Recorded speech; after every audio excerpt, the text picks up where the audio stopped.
Well, I had my Land Rover now for probably a week and a half, and let me do a video here.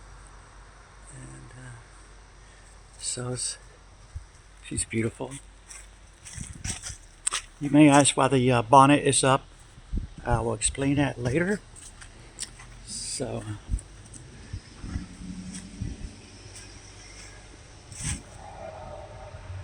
this beautiful. So let's look in the boot here.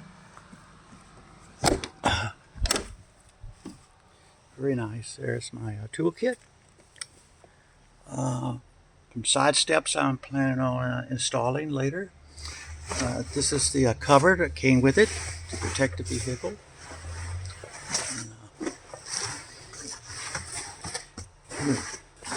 The seats are in excellent condition. Absolutely beautiful inside. Ring original, no rust. And let's see here. Lift up the carpet here. As you can see, the original here is the original color, Trident Green. Yeah, it's a little scratched up, but in excellent condition nonetheless. So let's walk around this way. That's my friend's Hummer H3, and this is my Hummer H2. So take a look here on this side. As you can see, I had the battery compartment opened and the battery disconnected. I will explain that later. Inside here is absolutely beautiful. A nice touch here. This is a leather covering.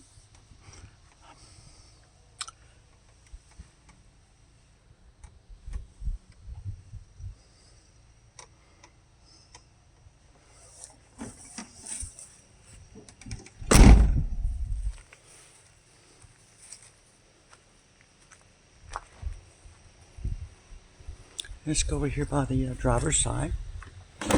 It is a right-hand drive. It's imported directly from UK. The original owner of this had purchased it from a import-export dealership in Michigan, and this dealership deals exclusively with Land Rovers, imported Land Rovers, classic Land Rovers, and so to speak. So, yeah, I'm planning on putting the side steps here. It's a little. Let's get up in here. There we go. And as you can see on the clock, it's 155,237 miles. And I have driven it about 12 miles so far myself. Unfortunately, the clock is not working, but I plan on getting that fixed. Also, I don't think the lighter or 12-volt outlet is working. I may have to take a look at that. One of the issues I've had with this Land Rover is the braking. They're supposed to have front disc brakes, and I have to press the brake pedal down almost all the way to get the vehicle to slow properly. So that's going to be adjusted or looked into. I think it's the brake cylinder may be bad. Maybe it's just not getting enough hydraulics to the brakes. But with disc brakes, I should be able to lock the brakes in case of emergency stop. And right now, these brakes are not capable of locking for emergencies. So what I'm afraid of, if I'm driving through a neighborhood and unexpectedly a little child runs out into the street, I'm not sure if I can stop in time. So that's a real safety issue. So to let you know what's going on in the bonnet here.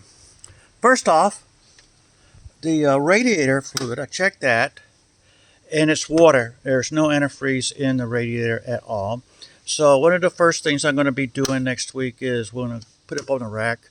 We're going to drain and flush out the radiator fluid, water that's in it, and replace it with proper antifreeze. So this is their master cylinder, which I think may not be working properly, or maybe this component for sure. But yesterday, me and my mechanic friend, We were going to go out and take a test drive on the brakes. She wanted to experience the braking herself so that she can properly diagnose the issue, maybe. So I got into the vehicle, and my friend was outside standing talking to another friend. And after I started the vehicle yesterday, it just bellows of smoke was coming up out of the bonnet. And so I shut the engine, immediately shut the engine down. We opened up the bonnet, and what happened is that this wiring uh, just shorted out and caught fire. Now, this wiring is used for a couple things. First of all, this fan is done is electrical connection with the fan with a switch inside where I turn it on and off. So this fan is not connected to the engine. Okay. So it's wired. There was a wiring going on with the engine, and this wiring also is connected to the power steering component here, which is an aftermarket modification that was done. So the wiring was done over there. So the entire wiring from the power steering unit all the way through the fan and all these connections here were just ruined, on fire. Luckily, we shut it down. It didn't actually catch fire. It was smoking. I might have had electrical fire if the engine was kept on, but we immediately disconnected everything and went into the battery component and disconnected from the battery. So there's no energy going on to these. No chance of any more shorts or electrical issues. So we're going to fix this today. It should be about a 2 or 3 hour job to properly rewire. And over here you see more wiring that we're going to take a clean up. That looks a little shoddy. This engine is not the original engine that comes with this 90. This is actually off of a Discovery 1. It's a TDI 200. It has a bit more horsepower than the TDI that comes with this Land Rover. So I'm thinking of getting about 102, something like that, horsepower. I have taken it out on the highway to about 60 miles per hour, 65 miles per hour. And I think the sweet spot is for highway speed is 60 miles per hour. It travels very well. 65 is okay, but 70, forget about it. You know, it can go 70 for a short period. I don't like it. It's not safe. So this is my first experience with the Land Rover repair. But overall, this 90 is in excellent condition. We did a really close inspection underneath, and there's no rust at all, period. We did detect a little bit of surface rust, which is perfectly normal for this age of a vehicle. And it's got wonderful tires. I love these tires. And what kind of tires are they? Goodyears. And 16-inch wheels. Nice clearance, ground clearance.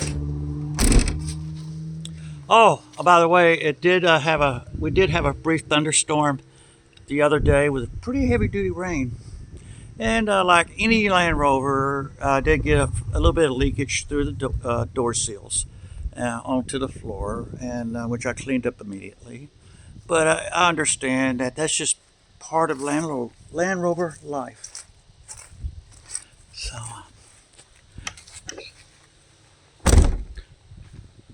So that's my new 1986 Land Rover 90. Now, in 1990, the Land Rover 90 was renamed to the Defender. So I guess you could call this a Defender because the 1990s on up really didn't change too much. And basically the same platform and everything, except maybe for the Puma. Of course, the engines evolved over time. You know, we have the TDI 5 and also V8s and stuff like that, the Puma engine.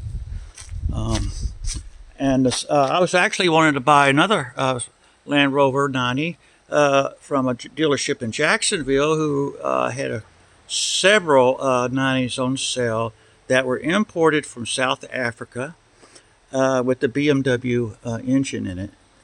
And they're very unique, and it's kind of rare because that particular model of Land Rover was only marketed in South Africa, and for 3 years actually during the period of time when BMW owned Land Rover. But it didn't work out because the engines on those I looked at were contaminated with water and debris, and they were in good shape superficially, but they had a lot more rust than I expected underneath, and the engine condition was not good. I wasn't going to buy one, so that was a failed mission. Did not buy them. I walked away as quickly as possible. So I purchased this particular Land Rover from a private owner, and he had actually purchased it in Michigan from that big dealership I mentioned. And he's kept this Land Rover pretty much garaged out of the elements, and it's one reason why it's such good shape. And he took pretty good care of it. But so there we go. And just found out that's my discovery, my daily driver. Thank you for listening, and have a beautiful Sunday afternoon.